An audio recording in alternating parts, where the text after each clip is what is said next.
Disclaimer, ये video बहुत ही motivational होने वाली है क्योंकि इस वीडियो में पैसा छापने के बीच आने वाली कठिनाइयों का जिक्र है। पैसा छापना हो तो ही देखियो।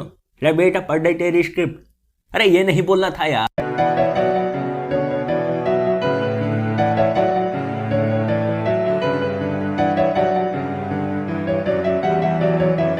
अब जैसा आपने सुन ही लिया, ऑब्स्टेकल्स मतलब रास्ते के बीच आने वाली दिक्कतें। बेटा ये तो मैं नहीं बोल रही, कौन सी दिक्कत है वो बता। हाँ, जैसे डर, सिनिसिज्म, आलस, बैड हैबिट्स और घमंड। ये 5 रीजंस कि एक फाइनेंशियल लिटरेट अपने एसेट कॉलम को बढ़ा नहीं पाता। एसेट का मतलब जो आपकी पॉकेट में पैसा लेकर आए। पतो है आगे बेटा। हाँ, ये लेकिन उनके लिए जो कि न्यू व्यूअर्स हैं, ताकि कोई दिक्कत ना हो। तो नंबर 1 से शुरू करते हैं। Okay, overcoming fear. अब देखो, किसी को भी पैसा खोना अच्छा नहीं लगता, अब वो चाहे कोई भी हो, सबको पैसे खोने का डर होता ही है। बस फर्क इतना है कि how you handle the fear and losing. पर ये फाइनेंशियल विन से इसका क्या लेना देना है? क्योंकि pain of losing money is far greater than joy of being rich. और it is okay to be fearful when it comes to money. और एक तरीका जिससे ओवरकम कर सकते हैं इजिली कि स्टार्ट अर्ली और कंपाउंड इंटरेस्ट को अपना काम करने दो। और एक कंपाउंड इफेक्ट बुक की वीडियोस में भी हमने ये देखा था कि 20 साल और 30 साल की उम्र से बहुत फर्क पड़ता है कंपाउंडिंग से। लेकिन बेटा उनका का जिन पे अब ज़्यादा टाइम बचो ही ना है, जैसे कि हमारे ताऊ। हाँ, और तुम भी। और बेटा जो जल्दी रिटायर होना चाहें, उसके लिए you have to change your attitude. It's your attitude towards loss that matter. अब बुक में ऑथर ने टैक्सन का एग्जांपल दिया है, पर ये सेम चीज हम हमारे इंडिया की हिस्ट्री से भी जान सकते हैं। केसरी मूवी देखी है? उसमें भारत के 21 सिख जवान 10,000 पठानों से अपनी आखिरी सांस तक लड़ते हैं। इनके लिए सोचो डर क्या था। हारना ही है, हारना तय है, फिर भी लड़े और बहुत तगड़ा लड़े। और देखो, it's your attitude how you take loss. बहुत लोग सेफ इन्वेस्टमेंट करते हैं क्योंकि वो हारना नहीं चाहते अपना पैसा, पर इट्स योर एटीट्यूड, वो हारना नहीं चाहते इसलिए वो इन्वेस्टमेंट करते हैं, जीतने के लिए नहीं करते। दोनों में फर्क है। बैलेंस इन्वेस्टमेंट पोर्टफोलियो बेकार चीज नहीं है, लेकिन it's not gonna take you to big win. शुरुआत में थोड़ा अनबैलेंस ठीक रहता है, लेकिन बहुत फोकस्ड होना पड़ता है। कम चीज करो लेकिन पूरे फोकस के साथ। Number 2, overcoming cynicism. लेकिन ये बेटे ये तो बताइए, सिनिसिज्म का मतलब क्या हुआ है? मतलब दोस्त डालते रहना बाकी चीजों पर। अब सेल्फ डाउट होता है, मैं स्मार्ट नहीं हूँ, बाकी और लोग भी तो हैं, उनको भी तो आया होगा ये आइडिया। अगर मैंने इन्वेस्टमेंट करी तो क्या इकोनॉमिक क्रैश हो जाए? What if things don't go as I plan? What if, यही व्हाट इफ है सिनिसिज्म। तो अब ऑथर का एक दोस्त बोस्टन से किम और ऑथर से मिलने आया, जिसका नाम था रिचर्ड, जो कि बहुत इम्प्रेस्ड हुआ किम और ऑथर की महा उपलब्धियों से रियल एस्टेट की।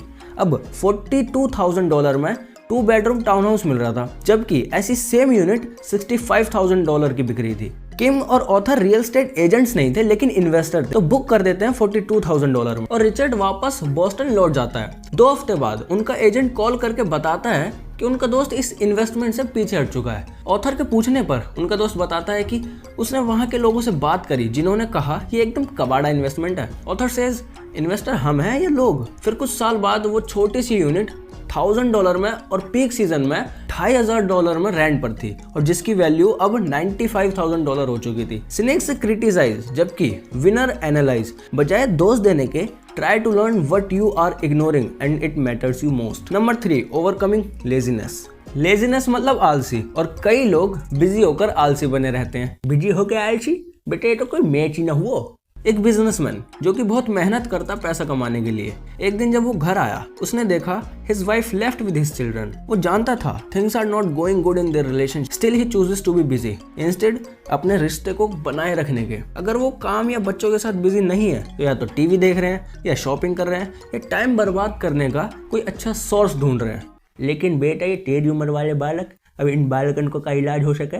मेरी उम्र ही नहीं, हर एज में ये हो सकता है, लेकिन a little grid is cure. वो कैसे? ये तो कई बार सुना है घरों में। सिर्फ अपने बारे में नहीं, अपनी बहन भाइयों के बारे में भी सोचो। या फिर तुम चाहते हो मैं तुम्हें वो खरीद कर दूं, पैसों पेड़ पे नहीं उगते, we are not rich, you know. किसी को क्रिटिसाइज करना पर्पस नहीं है, इसलिए मैं बता दूं, ये सेइंग ऑथर के मॉम एंड डैड की थी, और बहुत हद तक हमारे घर में भी यही कहानी है। और रिच डैड का मानना था the word I can't afford it shut down your brain.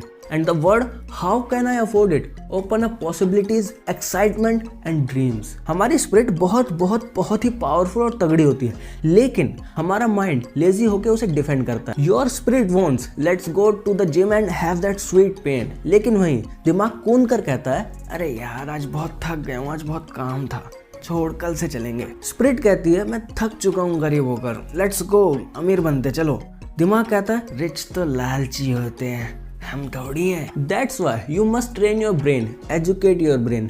थोड़ा लालच can work to let you focus and work what you want. क्योंकि हम सभी को एक बेहतर जिंदगी की इच्छा होती है, इसलिए न्यू इन्वेंशंस, ग्रेटर लाइफ का आविष्कार होता है. और एक saying that can help you कि what's in it for me. जो भी कर रहे हो पूछ लो एक बार, इससे मुझे क्या मिलेगा, ऐसा क्या करूं कि कभी दोबारा काम करना ही ना पड़े. How to get out of this rat race. Number 4, overcoming bad habits and arrogance. अब बेटा यार कोई बता ही दे. हाँ इसे भी बता ही दो. यार मैं भी तो वही बोले करूं. अरे लड़ो मत, बताता हूँ. If you wanna overcome your bad habits, you have to let yourself in rich habits. आओ अब रिच डैड और रॉबर्ट की वार्तालाप से समझते हैं. Rich dad, When does your dad pays bills? महीने की शुरुआत में ही. क्या उनके पास कुछ बचता है? बहुत कम. यही सबसे बड़ा कारण है he struggles. मतलब कि योर डैड पेज एवरीवन सबसे पहले, लेकिन खुद के लिए आखिर में. अगर बचा तो इसका मतलब उन्हें बिल्स पे नहीं करने चाहिए. मैं ऐसा नहीं कह रहा, मेरा मतलब he should pay for himself first, उसके बाद गवर्नमेंट टैक्स वगैरह वगैरह. That's what riches do. अगर मैं खुद को सबसे पहले पे करूंगा to evolve my financial IQ, my fitness, my wealth, तब मैं ये भी सोच सकूंगा कि how to increase my asset column more. और जब मैं पहले खुद को पे करके खुद को इनहेंस करूंगा तो मेरे ऊपर बिल्स और बाकी चीजों को भरने का भी प्रेशर है. And that will motivate me to get wealthier more. बेटा मोटिवेशन थोड़ा संभल के, पता है ना मोटिवेशन कैसी चल रही है आजकल. हाँ पता है. अब एरोगेंस, घमंड कहाँ आता है? जब हम वो चीज इग्नोर कर देते हैं दैट लॉसेस अस मनी, और लॉस होने के बाद घमंड टूटता है. What you know makes you money, और जो तुम्हें नहीं पता वो लॉस मनी. तो जब तुम किसी चीज को इग्नोर करके घमंड में आ जाओ, देन स्टार्ट एजुकेटिंग योरसेल्फ. उस फील्ड में किसी एक्सपर्ट को ढूंढो या कोई बेहतरीन किताब, या हमारे गेट आइडियाज जैसे चैनल पर समझ लो. हाँ बिल्कुल. अब दिक्कतें, स्किल्स, सारी चीजें देख ली. Now it's time to get start. सभी चीजों को एकजुट लाकर शुरुआत करने का टाइम, जो कि हम जानेंगे नेक्स्ट चैप्टर गेटिंग स्टार्टेड. जल्दी गेट आइडियाज पर. अगर जानना चाहते हो तो पता चलेगा गेट आइडियाज के साथ.